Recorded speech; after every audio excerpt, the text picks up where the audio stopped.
원칙에는 안 되지만 예외적으로 허용해주는 케이스에 해당이 될 수 있다. 주거비 관련된 문제를 다른 어떤 도움을 받아가지고 좀 해결을 할 수 있을 것 같습니다.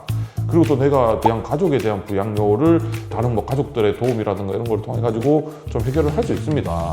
라고 또 저희가 이렇게 이야기를 할 수 있으면은 소득이 뭐 최저생계비보다 미치지 못한다 하는 경우에도 회생이 가능할 수 있습니다.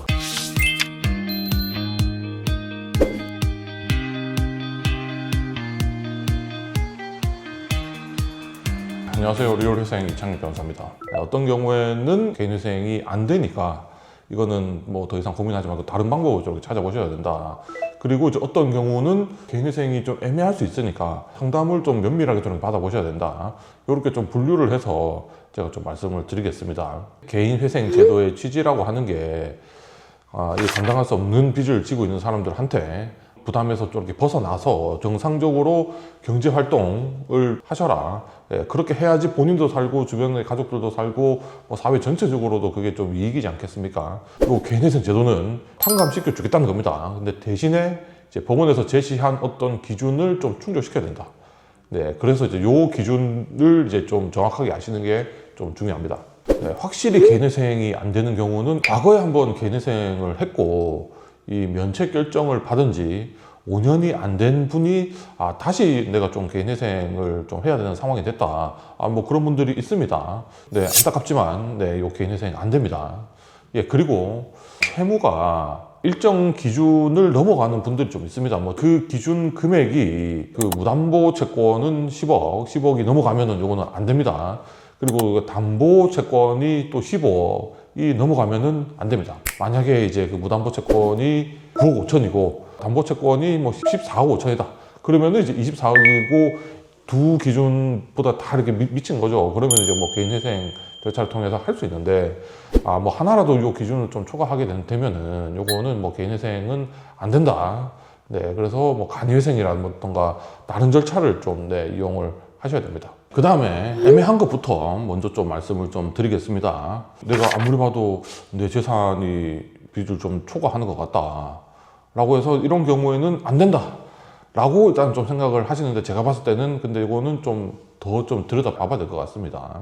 요 부동산이 됐건 뭐 동산이 됐건 이런 것들은 이 재산적 가치를 좀 평가하는 방법에 따라 가지고 좀 다르게 좀 계산이 될 수 있다.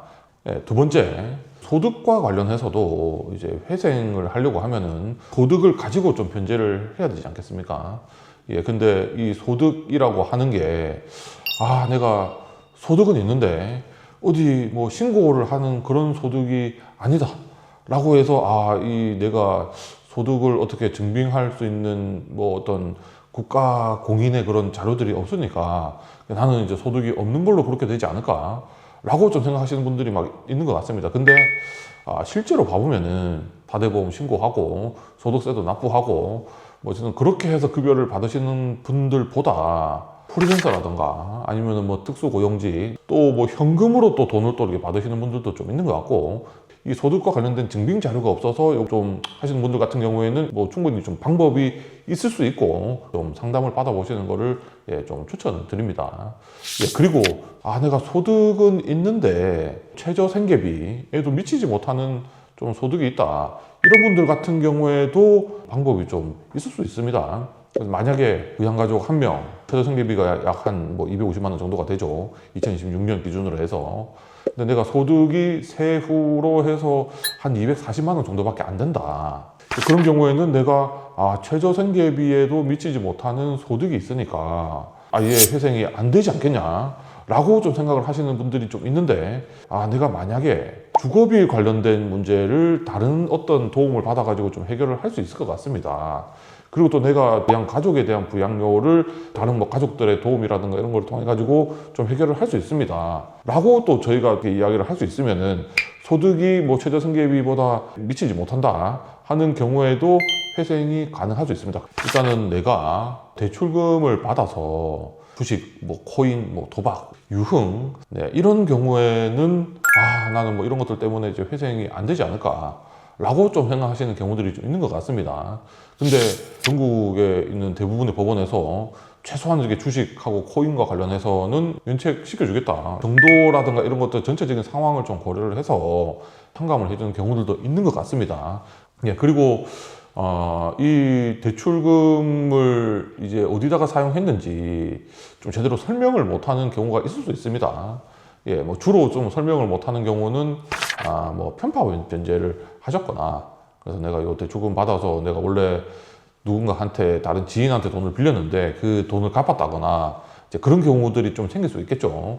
그래서 그런 것들도 이제 저희가 한번 봐보고 좀 본인이 생각하시는 것과는 좀 달리 이제 법원에서 좀 허용해주는 그 범위 안에 있을 수 있습니다 라고 좀 저희가 의견을 말씀을 좀 드릴 수 있으니까 미리 좀 포기하지 마시고 일단은 찾아오셔가지고 좀 상담을 한번 받아보시는 거를 보내드립니다. 그 원칙에는 안 되지만 예외적으로 허용해주는 케이스에 해당이 될 수 있다. 이거는 이제 전문가한테 내 구체적인 상황을 좀 이야기를 해줘야지, 그래야지 그 예외적으로 허용이 되는 그런 방법을 좀 찾을 수 있습니다. 본인이 어떤 뭐 문제가 있다고 생각을 하시면은 전문가를 찾아가셔가지고 나는 되는지 안 되는지 좀 확인을 한번 해보시는 거를 좀 권해드립니다.